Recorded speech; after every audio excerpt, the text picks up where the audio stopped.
My name is Derick Wilson. I finished studying, I hope, but no, I haven't finished learning, but I finished studying. I'm from Northern Ireland. I have an Irish passport and a British passport, which is really nice. I've been involved in. Will I just start? Will I just go? I've been involved. Well, I'm very old, so I'm a Fulbright Scholar. It's St. Philip's, which is a community college in San Antonio. It was the first historically black and Hispanic serving college in America. I think it is a fabulous place because it gives people maybe like yourselves, in terms of your age group, it also offers people who are former vets who've done military service all over the world and have seen some horrible circumstances. And it also offers opportunities for people who are a bit older who want second chance in education. And I think it's a transformative place. And I'm firmly convinced of community colleges since I came to America, and I wish you all well here.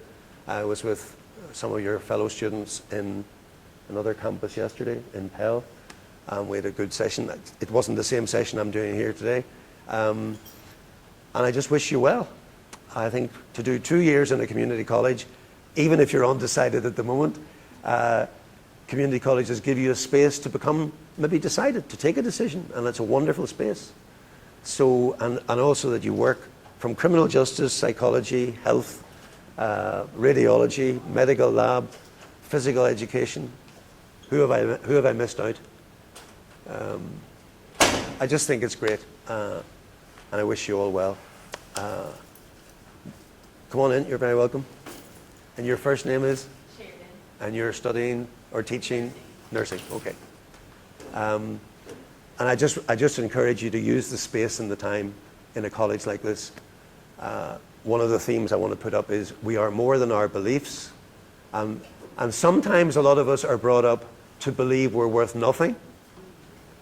And one of the important things to learn is, hey, we are far more than the poor beliefs others around us have of us. Especially if we come together in a place like this. We can affirm one another, and we can support one another, and we can motivate one another. And I think it's great if you do that. Right. Has anybody any idea what they're here for? To learn about what? Nurturing hope. Nurturing hope. And you were going to say? Prosperity. I can't bring you much prosperity. I've given it all to my 4 kids, right? But maybe if we had more hope, maybe if we got on better with one another, maybe if we valued the different abilities of one another, we'd be more creative, we'd be less frightened, we'd be less anxious. And certainly when we look at societies in the world, or at least regions in the world, that are able to celebrate their diversity, they tend to be regions in the world that are more creative. Their workplaces are more secure. Their workplaces and their schools aren't filled with anxiety and fear because, in a sense, they release one another's possibilities. So any of you interested in peace education, if you look at the work of Douglas Fry out of Columbia, he's looked at a whole lot of areas in the world, and that's one of the features. And think about that. If we weren't so fearful of one another, then we would go into hospitals and we would actually trust the nurses and doctors more, and they might actually treat us with a bit more grace than some do in some societies. And again, if we could learn to be at ease with one another more, then we begin to get more energy and more possibilities and more good structures in our lives. And that's one of the things maybe I'll explore today. My own background is, well, I'm very old, so I've done a lot of things. I got into reconciliation and conflict resolution in Northern Ireland, and I'll explore that in a minute with you. Because in 68, 69, we began to have a conflict. I was a student in 1964. You don't even know when that was. But part of my experience as a student was that I came into contact with some very important people who became very important for me. One was a man who died a few years ago in his 90s, and he was a prisoner of war in Dresden. Now, there's no history students here, but there were history students yesterday. Dresden was one of those German cities towards the end of the war that was carpet bombed by the Allies. And my friend Ray was a prisoner of war for 3 years in that city and survived that night when in 2 nights maybe 34 to 70,000 people were literally killed by bombing. And he wasn't. And he was a pastor as well. He was a prisoner of war who happened to be a pastor. And he went around that city in those days afterwards where he saw so many German people killed by his side and began to think, well, you know, are there some alternatives here? And then he got a group of students, of which I was one after a few months. And in 1965, 20 years later, in my society, we bought a place for $12,000, 10 acres of land, a derelict house on the North Atlantic coast. It's a beautiful place. I'll show it to you later. We hadn't a clue what to do with it, except we thought to do something is better than to do nothing. And I was a youth worker, so I brought young people there. Somebody else was a teacher. They brought their school classes there. Somebody else was a social worker. They brought families who were very tired and under-resourced there, and so on, and it began. So that's one. The second was a Jewish lady, Helen Lewis, who was an Auschwitz survivor. And now, I don't want you to go into your life seeking people like this. I want a world where we don't have to seek people who've been prisoners of war and been Auschwitz survivors. But I ended up in that. And I was a youth worker with all these hoods. Well, we called them hoods in those days. I think you call things hoods, different things. But anyway, these were 15, 16, 17-year-old guys who were pretty heavy and would probably have joined paramilitary groups. Paramilitary groups in our society are, you know, better organized gangs than American gangs, unfortunately. But she had survived in Auschwitz partly by keeping herself fit as a dancer. And these guys I used to work with were saying, and they used some expletive, why have you brought us to be with this small woman who means nothing to us? And I asked her story. And she told her story.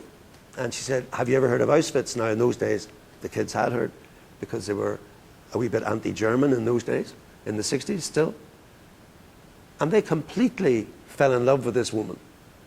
And they danced for several hours because they'd heard her story and they'd come into her space.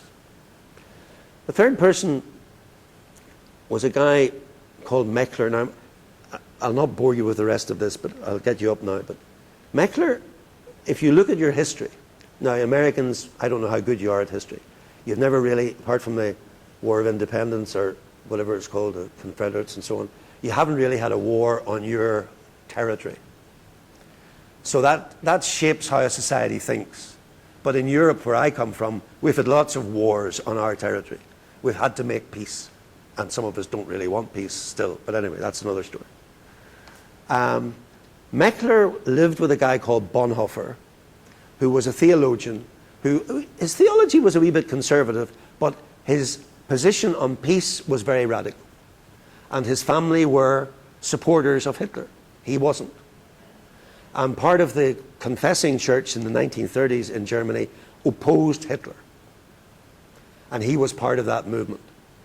And Bonhoeffer was part of the movement. He was a pacifist who, at the end of the war, gave up his pacifism because he thought, this man Hitler is just so awful. This is destroying everything. And he was part of the group that tried to assassinate Hitler, unsuccessfully. And he was hung by Hitler about 5-6 weeks before Hitler himself committed suicide. But Meckler lived with Bonhoeffer. And Meckler, as a German, and his family were supporters of Hitler, decided that because he had the chance to survive the war, that he would build communities of Jew, Muslim, and Christian in Berlin in 1946-47. And he then went on to build communities of Jew, Christian, and Muslim in London later, because he believed that it was important to model a different way of living together than the other ways. So I suppose in my life, and I've only realized this more recently, these three people actually, in different ways, influenced me. Now, my mother influenced me. She was about this height too. And she invited John and Jimmy from across the street. Ever since I was a kid, I remember John and Jimmy used to come to our house for tea. It was only quite a few years later that people were able to say John and Jimmy probably were gay. But here was my mum, who was no respecter of rules and regulations in the late 1950s, early 1960s, inviting John and Jimmy over for tea because they were our neighbours. So somewhere in my life, I just was with some people who, looking back, I didn't know it with my head until later, but I knew it somewhere in my body that they had indicated to me to live together with difference, or to live together in difference, is far better than to live apart indifferently. And that's what I would like to explore with you. I'm not saying there's a way that you have to think in this group. I would like people to have different points of view. But in my society, we've had a conflict. What's the size of Birmingham metropolitan area? 1.2 million, is it? Or something like that. My first question would be, if 3,500 people were killed in the Birmingham metropolitan area by people in the Birmingham metropolitan area, how would you feel? What do you you would feel horrible? What would your reaction be? And can we just make this, I don't care what your answer is, I trust that in the relationships in the room, we might have a conversation. So you can have very strong opinions either way. You'd be scared. Any others? Any other reactions? 3,500 people killed. Disappointed? Would that be as strong as you feel? I don't know. I just feel like people were irresponsible. I don't know how they were killed. You said. Yeah, killed through other citizens killing them. Oh, yeah. I would probably lose my faith in that. You lose your faith in humanity. Cry, okay. Any others? You go, what do you mean by survival mode? I would, hunker down with my family and be on the defensive mode. My husband is a prepper though, so I feel like he's already planting that seed. Okay.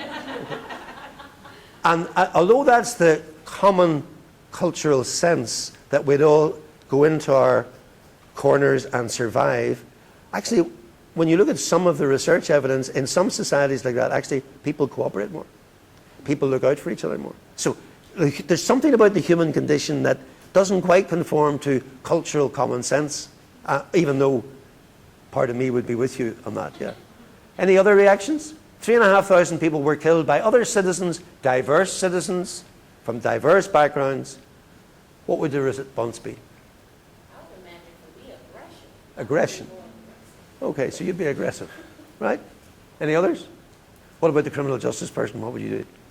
You'd call in more police, would you? Yes, and I feel like at the same time I would be scared because it would probably be like a very, well, it's a big incident, so we wouldn't even know how to deal with it. Yeah. Well, this would be over a few years, Yeah. Okay. So, and the police were both part of trying to resolve it, but also they were part of the difficulties, yeah, as in many societies, right? I think I will try to help the people I can reach. Okay. I mean, psychologically or something, any way that I can help. Okay. I think that will make me feel better. Okay. Okay. Any other responses? I'm just wanting to see if the brains are in gear here. I feel like I just wouldn't know who to trust, at that point. If it happened over a few years, I'd be like, I don't know who to trust. You'd be moving into your box, would you? Yeah. Which box would you be in? A box with other women? A box with other men? A box with people who share similar beliefs to you? Your family? And where might they lead you? Where might that family then lead you to? Who might they aggregate with? Now, I'm in a role play here in the sense you don't have to tell the truth, okay? You can just imagine where a family might take you to. Would it take you to people different to you or similar to you? Probably similar. Probably similar, yeah. Similar beliefs or similar background or similar beliefs? Okay. Okay. Okay, look, we can explore this as we go, but that's the scene I'm setting, okay? So my background then is I was a youth worker, then we'll stop and we'll start these exercises. I became a youth worker in one of the worst areas of Belfast, where a lot of my young men particularly were attracted to violence and attracted to the fascination with violence and attracted to having guns and duffing other people who were different to them. They were told they were different to them. Even though in our society difference was a difference between people mainly of one white skin color. Mainly of people who belonged to notionally one religious tradition. But even in those we found ways to be different. Because when you're fearful, that's one of the reactions. So in our society, it's that little island between America and Britain that you might fly over when you go on your international study trips. It's that little blip of a place that only has about 5.5 million on the whole island, but in the north of Ireland, it's got a separate entity of about 1.8 million, and about 3.5, we've killed 3,500 of our fellow citizens for various reasons that different people justify. And the question now is, how do we find ways out? But the other question, of course, is that the wider world is in similar difficulties. We have 65 million people traveling throughout the world, seeking asylum, seeking refuge, or seeking work. So the world, not just America, not just Europe, the world is experiencing lots of different people moving around for different reasons. And it is a new world we're living in. But also in the wider world, we need trusted justice systems. We need trusted justice and court procedures. I've just spent the last 2 days in Montgomery and in Birmingham visiting a number of the museums and also 16th Street Baptist Church and others. And again, I'm not American, so I'm a guest here. You have to explore America. But for me, the whole issue at home was that we needed to reform our policing, we needed to reform our politics, we needed to reform our education system, we needed to reform so many things and stop people discriminating against others who were different, and try and build, as we're trying now, to build a just and fair and open society. But that also means we have to learn how to talk about sensitive issues, how to talk about different understandings of history, how to get people in a room and have an open conversation. And that's what I want to, if you like, share a few models that have come out of our work. And we're now working with people in Korea, Japan, America, Britain and Ireland on, to help each of us have a civic voice and to help each of us find our voice. And one of the ways we find our voice is by building relationships with people who are different, but who affirm one another. Now that's hard in my society. It's hard to bring people with different experiences of violence and hatred into one room and get them to begin to share in a new way. But it does work. And I suppose one of the things I'd say to you is, and I ran a reconciliation centre with about 8,000 people coming there every year, I would still say about 95% or 90% of the events that we and others of us have been part of over 50 odd years of bringing people together, including ourselves, because we're part of the problem, those experiences have tended to work rather than not work. More friendships have been formed than enemies made. And that's a very important message. And certainly, my only comment about America at the moment would be, certainly as an old white guy, out of a Presbyterian tradition that I have lots of difficulties with, because in my tradition it's become very narrow now. I don't come from that narrow background. But I can only honor the African American church that I see that in your society has turned to other citizens in this society and said, together can we still build a more just society? So actually, in your society, you are giving gift. You've been given a gift by part of your community, in my experience. And I just hope that people will embrace that gift and embrace that opportunity. That's my only comment on America. Okay, what I'd love you to, are you prepared to sort of engage with each other a bit here? How many? 3, 6, 10, 13, 17. Are you going to join us? Oh, 20, okay, 21. Well, let's see how we go. I'll number you. Is that all right? 1, 2, 3, 4. 1, 2, 3, 4. 1, 2, 3, 4. 1, 2, 3, 4. 1, 2, 3, 4. 1, 2, 3, 4. Okay. Could the ones come up to here in the red section and split themselves in two, some on either side? How many ones are there? 5. So 3 of you go to that side and 2 of you go to that side on the red. Okay? Could the 2s come up to the yellow section? Could those ones move down a wee bit tighter there? Okay. And the 2s are in the yellow. How many? 5 of them again. Let's put the 3 on this side. Could that be all right? 3 and 2. Lovely. Okay. Doesn't matter. And the 3s, where are the 3s? Could they come up here? Opposite the whites section. And you're a 3. Just, yeah, you 3 of you there. I don't want all the 3s here. Can we have a threesome over here? Okay. And where's the 4s? 4s are the good guys. Where are the 4s? Look at them. They're just one. Now, we're in a role play, okay? I will make mistakes in what I say. You might make mistakes in what you say, but what you say is because you're Irish, okay? You are not American for the next 15 minutes, okay? You're in a role play, so nobody can say, when they go out the room, did you hear what he said? Did you hear what she said? Okay? Can we agree on that? So you have permission to make mistakes because you're Irish and we're a bit thick, okay? Right. Okay, so where are the, now I need a wee bit more, where are the red ones here? Can you differentiate yourselves? You are very different to these guys. Let me tell you, you're going to find this out. So could you come down a bit? Are you the reds? Okay, you get in there. Because these are separatists. You're really separatists, okay? So can you just be a bit more separate there, right? Okay. These guys believe that life is best developed by remaining separate. Separate from you guys, because just look at you. And separate from these guys, because look at them, okay?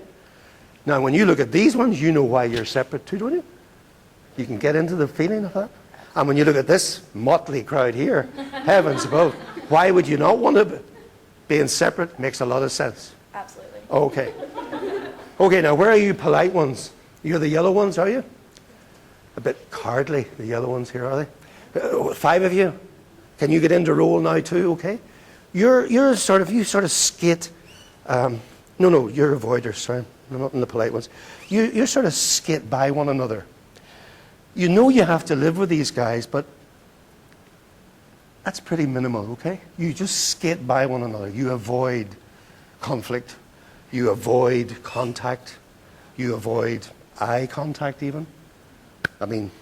So we're introverts. Okay, that's cool. Well, you're the first person to say that, but that might be right, okay? So could you come together now and get into your role of being avoiders, okay? You spend most of the day having to deal with these guys, but staying out of their way, okay? Now, where are these ones here? Well, now, you see the smiles on their faces, these ones? You see the smiles? These, look, they are typical polite people, okay? Polite people always smile. They never say anything, but they always smile. And you know behind that smile, it's not very pleasant. Okay, so where are you polite ones? Come on over to your white spot there, and you're polite too, okay?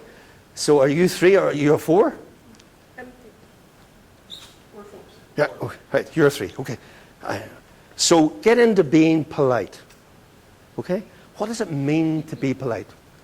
Pleasant. Think about that, okay?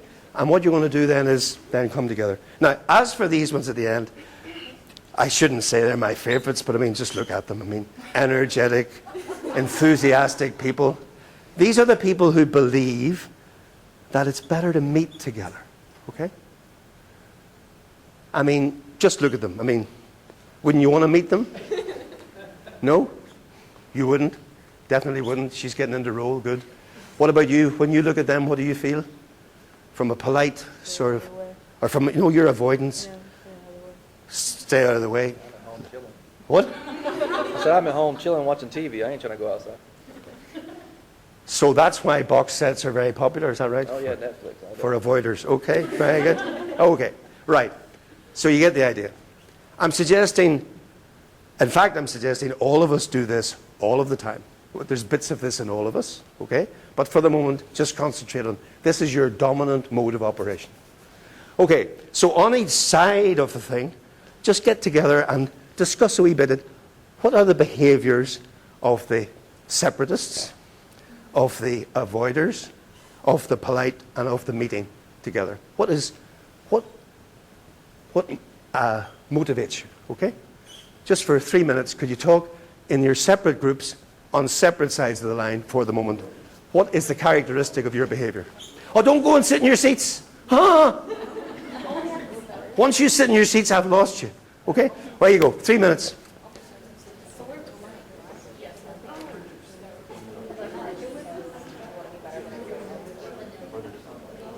Yeah.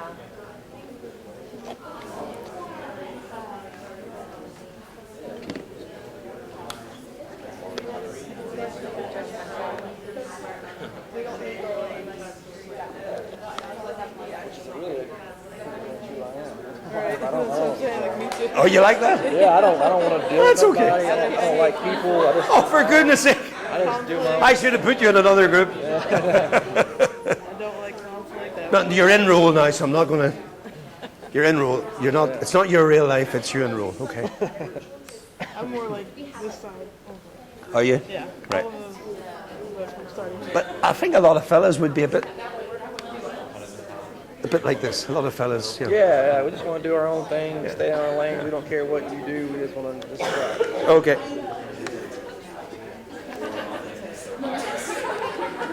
Okay, have you got your arguments? You got your arguments? Yeah.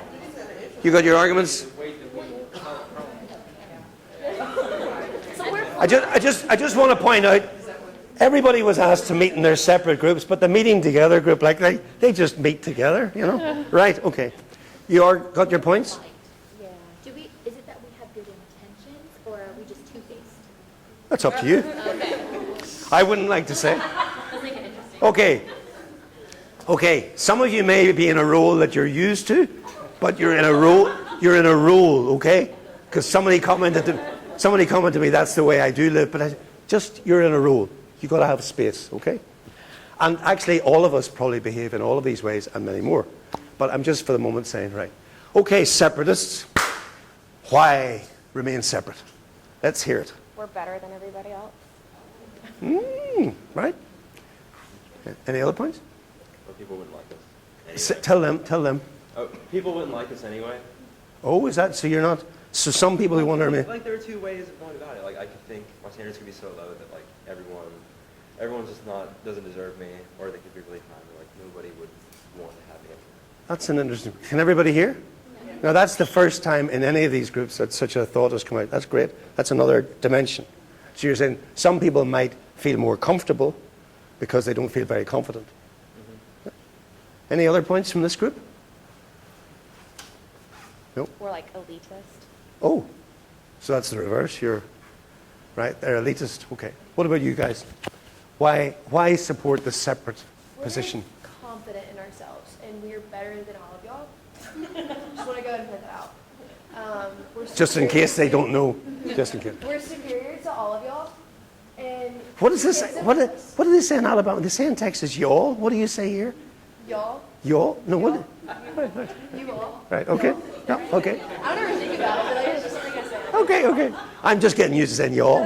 Y'all. Right. But you said something different there. You said, I said y'all. oh, did you say y'all? Okay. Right. Did I? I'm not sure. Go ahead. What else for? What are the other arguments?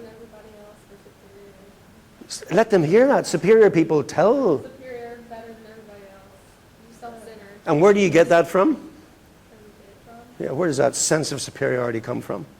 It can come from anything. It can come from how society society sees you, and so you automatically think that that's how you're supposed to be or is perceived that way. So people are like, oh, then I must be that way. Huh. Or it can be how you were raised, and your parents are like that, and so you were raised to be Okay. superior to everybody else. And what do you want to say? Well, I told them that, do you know what Übermenschen is from history? Uh-huh. I felt like that's how we are, that we better than everyone else and no one can be up to our standards and they should feel intimidated by us. You can see the way they've all just dropped a few inches there. Okay, right.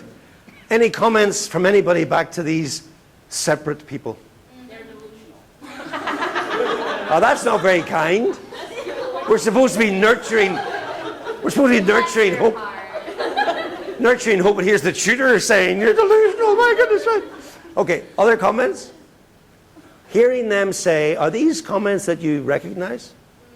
Yeah. So talk a bit about it. What do you recognize in these comments? People who think they're better than other people for no reason. People with false sense of reality. Yeah. False sense of reality? Yeah, because I feel like also maybe people were brought up to think of themselves that way, but also don't actually perform in that real light. You know, they can say, "Oh, well, this is my family, this is what I'm associated with, so I have that same confidence, Yeah. Okay. that Okay. same confidence." But maybe don't actually show for it. Okay, thanks. Any comments from here about these folks? Entitled. Entitled. Say more. Entitled people, they just do what they want to do, no matter if it hurts somebody, or they just do what they want. They don't care about anybody else.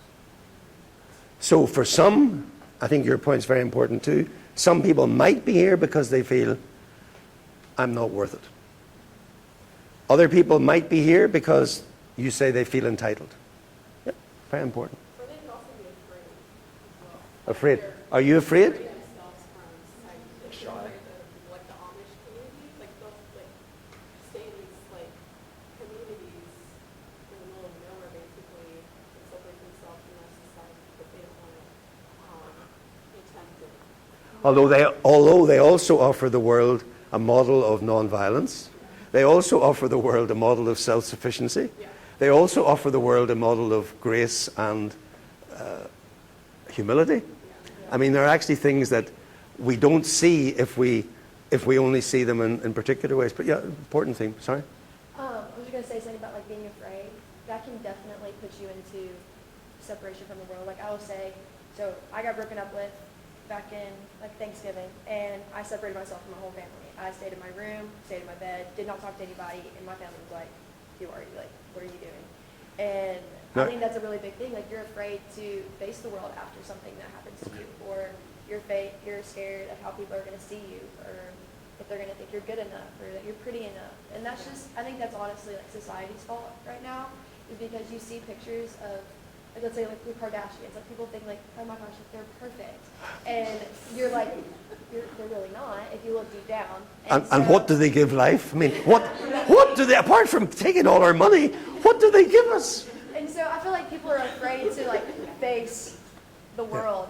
Now, I just want to give you the space that you're still in role, and you told us a personal experience, and I don't want you to feel you have to you're happy enough in that. Okay. Oh yeah, I don't That's care. okay. I'm a very open book. Okay. Thanks very much to, and remember, these are part of all of us. I have been here.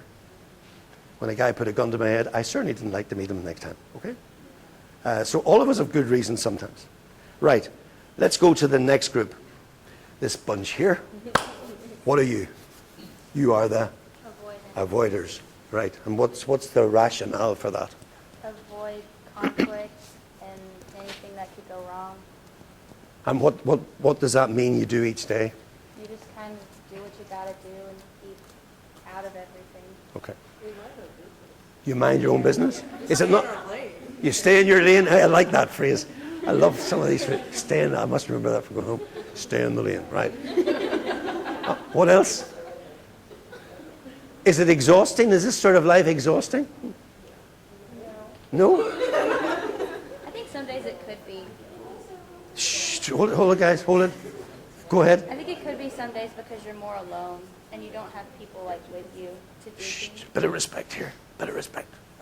I think that it could be lonely sometimes and exhausting because you're lonely and you don't have anyone to like go through life because you're avoiding everything. Okay, okay. Good, thanks very much. Comments from you guys? Enroll. Just keep our head down. Speak up.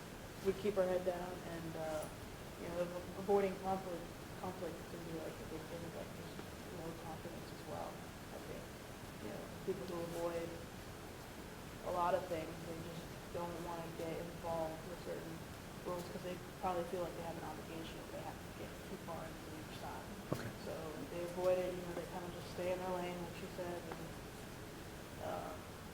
keep your head down. That's what it is, keep your head down. Doing what you need to do to get by for your life. No one else needs to do yours. Yeah, the staying in it resonated. Twice I've been on these Texas motorways. He's fine. And I've been driving for an hour and a quarter, and I know after an hour I should, you know, head off and have a McDonald's or something. And I find myself, and then suddenly I get this fear in me, you know, because suddenly I realize I'm flying along on this, in this lane, and these guys, boom, boom, and I'm thinking, how the heck am I going to get out of here? So stay in the lane. Oh, it conjures up all sorts of issues for me. What about you? Yeah, she actually stole my thunder completely. I don't know what that was about. But no, just like you said, stay in the lane. I want to avoid everything. I don't want to get caught up in your BS. I don't care about your BS. I just want to do my thing. I don't care what else is going on. No costs for you? No, don't care. And really, enroll, you think there are no costs for this from this behavior?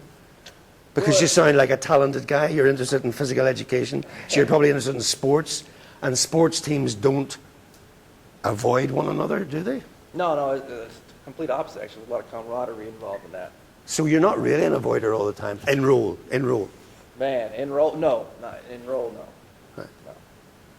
So, but for you, most of this avoidance, enroll, makes sense. Yes.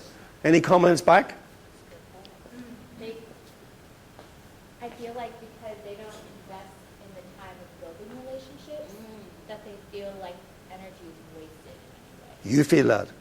That's what I Yep, yep. I wouldn't say wasted. It's kind of like a selfishness because we care about ourselves. So when we do get in situations, just like whatever you feel is in my hands is what I feel. But But- also you don't know the potential relationships you're going to go. And yet, Well, yeah. And yet- I feel like it's just a selfishness thing. and yet, possibly because you are, enroll, a very confident young woman, probably most of your confidence comes from the other people you've lived with in your life. Because for me, we are relational people. We are shaped from conception in relationships. And probably if you now feel, hey, I'm okay, it's probably to do with not just yourself, but a lot of the people you've been surrounded by, no? Most people in life, those are going to disappoint you at some point, right? So it's Oh, God, what a pessimistic... Enroll. Yeah. Yeah, I suppose part of me is wanting, as an older person, to say to you, is that how life is going to be for you? I had a workshop last week with about 40 students in San Antonio. And we came away with the phrase, people were weary of wariness. Everybody, and some of you are nodding that ring, that people are wary of taking a risk. But actually, you can become quite weary in that, you know, because you can't look around and get support. So that rings a bell with you, doesn't it? And maybe that's a generational thing that my generation are leaving your generation with. I just hope you'll climb out of it. But let's continue. Thanks, avoiders. Excellent. Thank you very much. Now, polite people. Are you going to speak at all? Or what are you going to say? Why be polite? They're scared and anxious, depending on like what they would say. Like if I were to say like, "Oh, I don't like your shoes," and stuff like that, they could probably fight me or like kill me or something like that. You know? Really? People kill people for shoes here? Ooh, right. Okay. Yeah, I'm surprised. Huh? In the hood? El Salvador. Oh, in El Salvador. Okay. Okay. Yeah, they're probably like scared or anxious, or they just don't want to really start anything, like any drama or anything like that. Okay. Okay. Thanks very much. Other points from this group? Why be polite? What's the justification for being polite? I think sometimes for me, treat others as you want to be treated. Can you hear? Can you hear? If they treat you wrong, like you have to kill them with kindness. You have to kill them with kindness? And how does that link in with being polite? I'm not trying to trap you. I think your idea is important. So you're polite, and yet you're also prepared to. What are you worried that people will kill you with kindness, or no? No. I just feel if you put good vibes out there, you should get good vibes. Good. So you're not really a polite person. You're more towards this end, are you? You're more a person who meets and engages with people. Yeah. Good. Good. Right. Have you anything to add? No, it's okay. You're fine. I guess if you don't have anything else to say, Right. And yet, if you don't meet other people, you'll have less to say. I mean, it's one of these double binds, isn't it? What are you going to say, guys? I just think that, like, the main problem that we have as white people is indifference. So that we can be nice to people, like, when we disagree with them, like, we can be nice to them up front, but then we don't pursue a relationship, or we don't go deeper into, like, what they believe and try to understand it.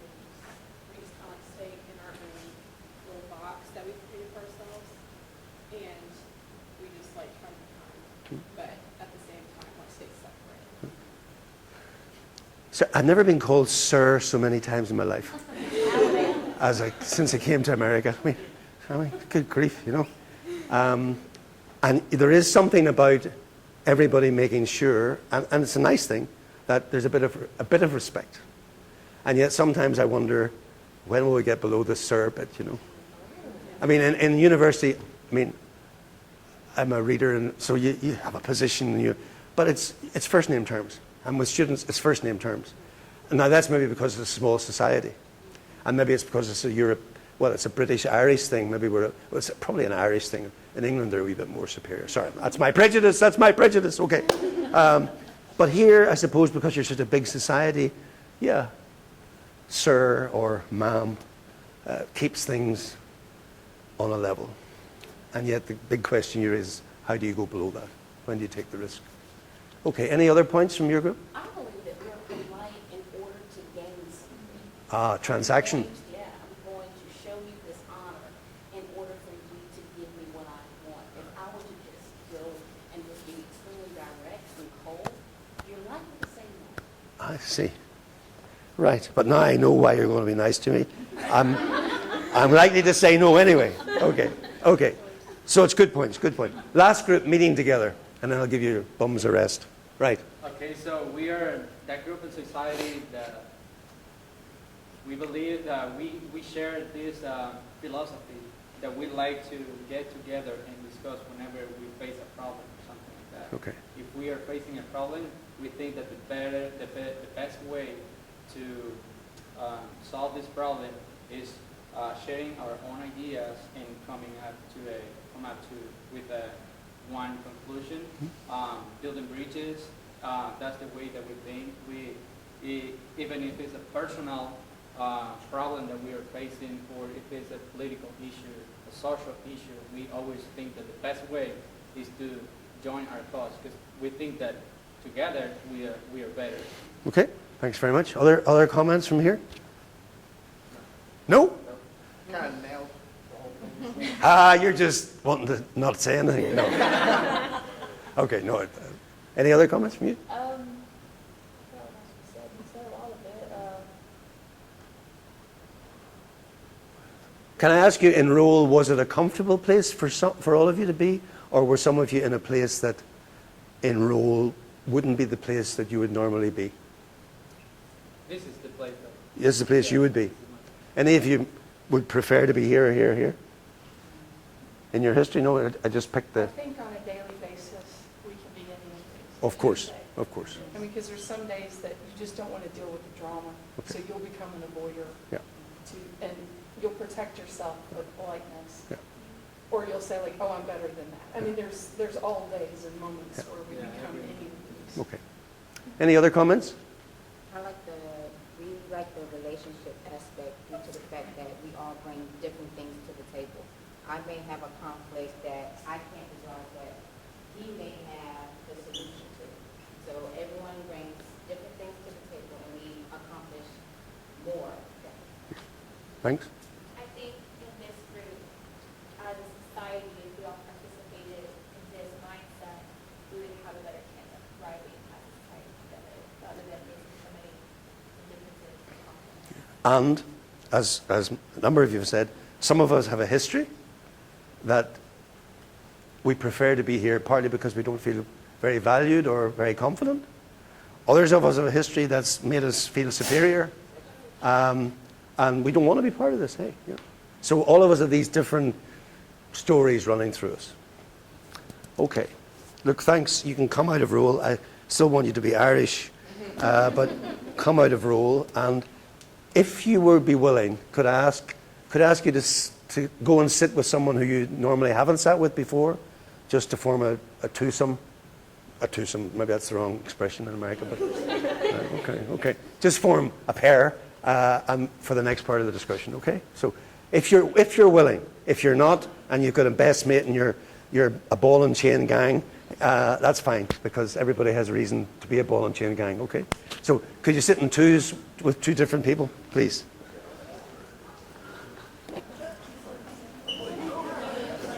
So say who you are first, and then...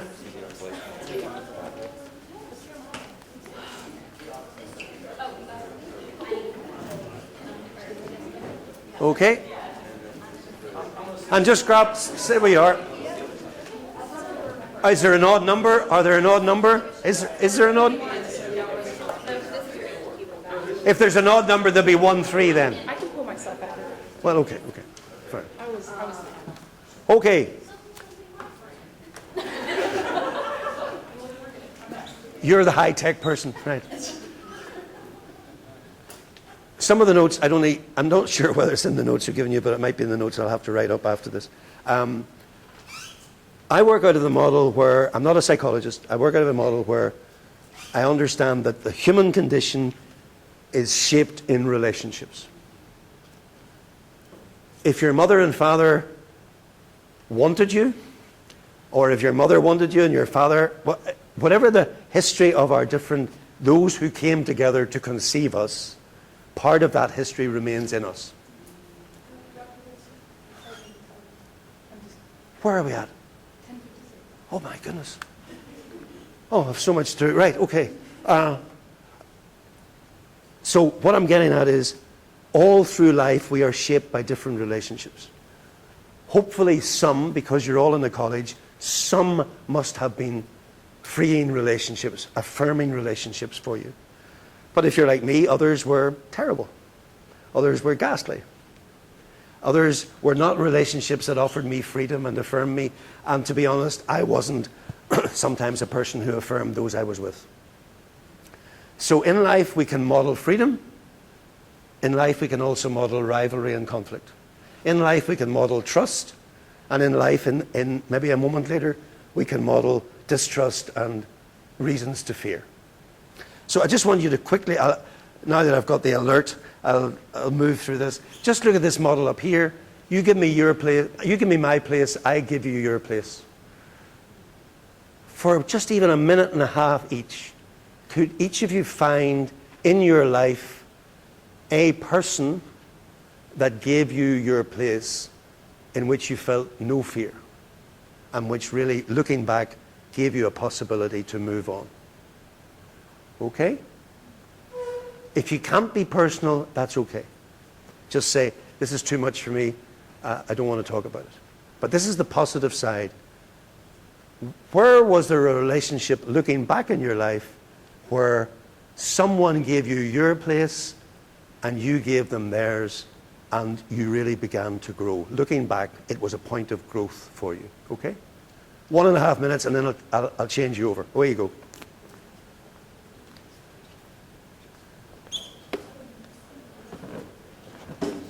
Now you're all going to be silent. Right.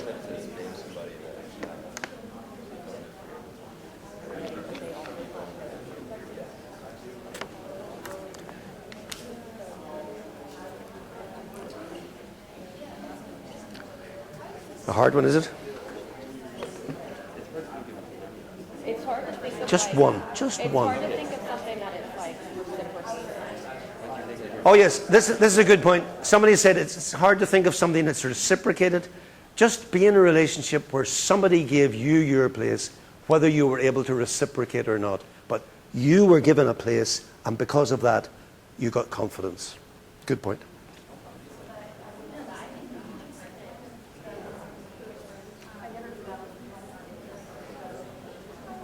Too hard, or does it make too hard? Yeah, that's good. Okay.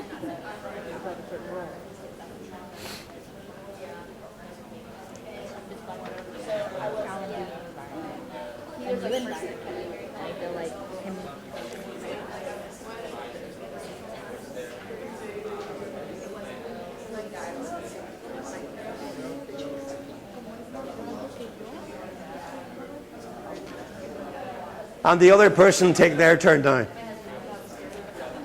You've done it. In 1 minute, you've got 2 relationships. Just like that. Right, good, good.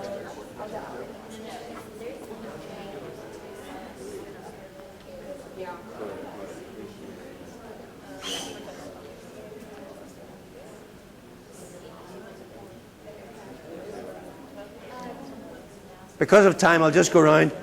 Anybody want to just say a person that they were in that relationship with? This is, you'll talk about this hopefully afterwards. But anybody want to say, yeah, it was my granny, it was the woman next door, it was your best friend, My brother. your brother, best friend, brother, mother, My grandpa. grandpa, My dad. your dad, your parents, my lover. I married her. Okay, it's all right. 47 years ago, right? Yeah, it's terrible, isn't it? Right? Okay. All I'm saying, because I thought with 2 hours, I think we're only an hour and a quarter. All I'm saying is, find those relationships in your life, and be prepared to go back to them, especially when you feel uncomfortable or discomforted. Because such relationships, even if you only have them once, and they're repeated, such relationships give you freedom and possibilities. Even once. Now, admittedly, if like some of the folks I've worked with, they've had very abusive lives, or victims and survivors who have had terrible things done to them, one relationship is possibly not enough. And yet, some of the victims and survivors that have been friends of mine, they have begun to move through just one relationship. Now, it takes a long time to move out of being a victim and to become a survivor, and especially if it's in domestic abuse or if it's in terrorist violence. And there are many such people who have made such a journey in my society. My old friend, 94, she died last week. She had her son killed 35 years ago. She never found out who killed her son. And she said, if she has to suffer, she would rather be the mother of someone who was killed than someone who killed. And she went on then to meet, not those, because she could never find out who killed her son, but she met people from the group that claimed to have killed her son, and engaged with them and shared with them what it was like to be the mother of a son that she had lost. So she carried with her, even with such terrible burden, she carried with her also relationships in her life that gave her freedom, and also she gave us a lot of freedom too. Okay? I want to show you a video, quick video, because I'm now, that was a sign that Stacey knew that she would be helping me on this. It's that bottom, upstanding, yeah. Yeah, so I'll just show you this 3-minute video, watch it, and then I'll ask you a few questions. Part of the group we're with makes these videos for school. Can we get full screen? Is that possible?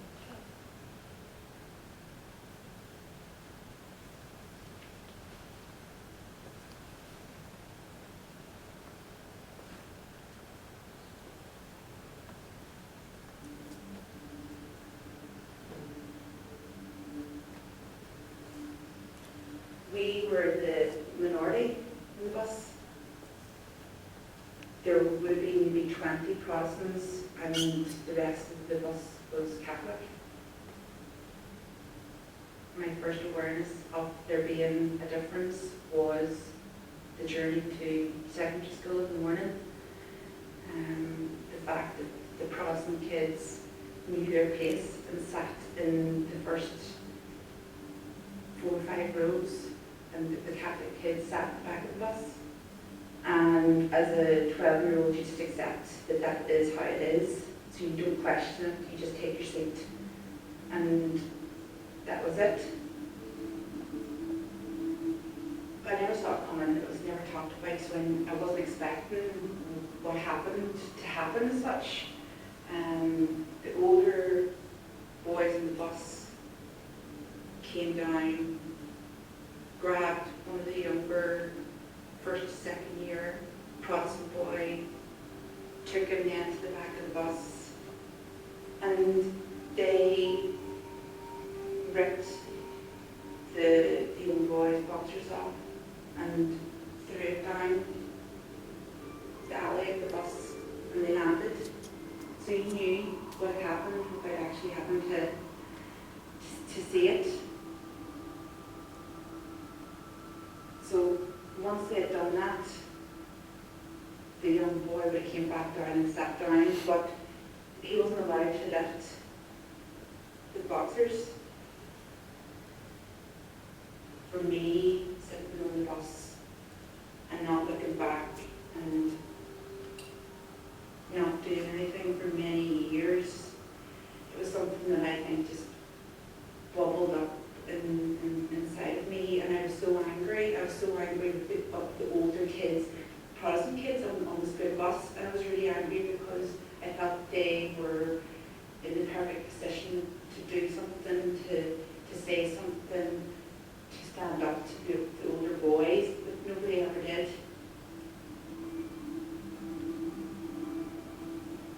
As I grew older and I grew more confident in myself, instead of just keeping my head down and looking forward and pretending that nothing was going on, I started to sort of maybe actually look at them, try to make eye contact as if to say, what are you doing? Do you know what I mean? If you try to make eye contact with the person that's doing it, to sort of like show them that I'm aware of what you're doing here, I'm not going to sit with my head down and look forward and pretend that it's okay. And then I tried to make eye contact with the other Catholic kids in the bus, and I was trying to gauge what they think, what was actually going on. I knew that I was going to be leaving soon. I knew that if I didn't do something, that this sort of thing was just going to keep on happening. And I knew that I didn't want to leave that bus without continuing. My friend and I had said that the next time we thought it was going to happen, that we would stand up and block them. So that's what we did.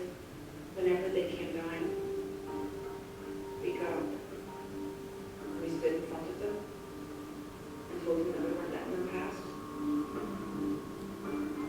It just sort of went right, turned around and went back and sat in the back of the bus again. And from that, the dynamics of the school bus completely changed. There was no more bullying. There was there's no threat there anymore from them. We started to mix. I don't see it as being heroic. I just see it as I didn't want there to be the element of fear. I didn't want somebody to tell me how it had to be. I wanted to change that. Thank you. There are 10 such stories in workplaces and in churches and in communities, but these young women, it's a real story. Oh, sorry, I need the slide. No, the slide thing. Our society needs upstanders, not bystanders. That's great. Thanks, bro. The big one there. If you the victim pays, if you even click that, that's fine. I'm away. Yep. Oh, I'm not away. Our society needs upstanders. And I suppose if we imagine that bus that was twice the size of the group here, everybody was complicit. It wasn't just the guys in the back who were complicit. The others were complicit because, well, and the driver, the poor driver, he's flying along and he doesn't know what to do. I don't know what it's like in American buses, but anyway. So everybody's complicit in different ways. And just a bit like our peace process, until certain people stand up and say, no more. And these two young women did. And then the interesting thing was the whole atmosphere in the bus changed. In a sense, almost everybody was locked into a particular way of behaving and felt they couldn't get out of it. And some poor wee kid, some 12-year-old, was the scapegoat. And to be a scapegoat is a miserable position. The only way we stop scapegoating is by standing with them and saying no more. But very few of us do that. It's a very deep theme, and if I had all day, I would encourage you to go deep. But, you know, lots of us have been scapegoated in our lives, but also lots of us have scapegoated in our lives. I still remember all standing around some kid in a primary school, ha-ha, look at the bone, ha-ha, look at the bone. That's the song we sang, as this poor kid in the middle was made feel miserable.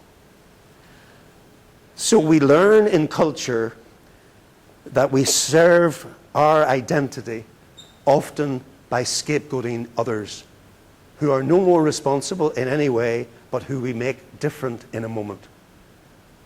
And then we build a culture, an identity around that. And if we're successful scapegoaters, then we even forget the scapegoat. We forget them. They're driven out. They don't appear anymore on our landscape. We can't build societies secured by scapegoats. And the modern world, thankfully, doesn't allow it to the same extent, especially with the Me Too movement and others. Women are standing with other women and saying no more. But also some men are standing and saying no more too. So, but these are big, deep issues in my society, and we need to create a different type of culture. I'm aware of time. Where are we at time? All of you can leave here at 12, 11, 15, is that right? Is that so? Oh, very good. Okay. I just want to put another point to you. In my society, we've learned we are more important than our beliefs. Relationships for me are the glue or the oil that allow people with different points of view to have hard discussions. But modern culture teaches you, cultural common sense, I think, teaches us, don't have discussions with people unless they agree with you. But actually, if we look at strong democracies are places where people with very opposed positions argue the bit out. Strong democracies that have good public policies, health, education, family, poverty, tend to be societies where different people with very different views argue the bit out politically and make some sense of things. But certainly in my society, we've held on to that even in the midst of a conflict. One of the reasons we had a peace agreement was partly because we were able to convene tables of different people with very opposed views who still were prepared to have a meal with each other and sit with each other.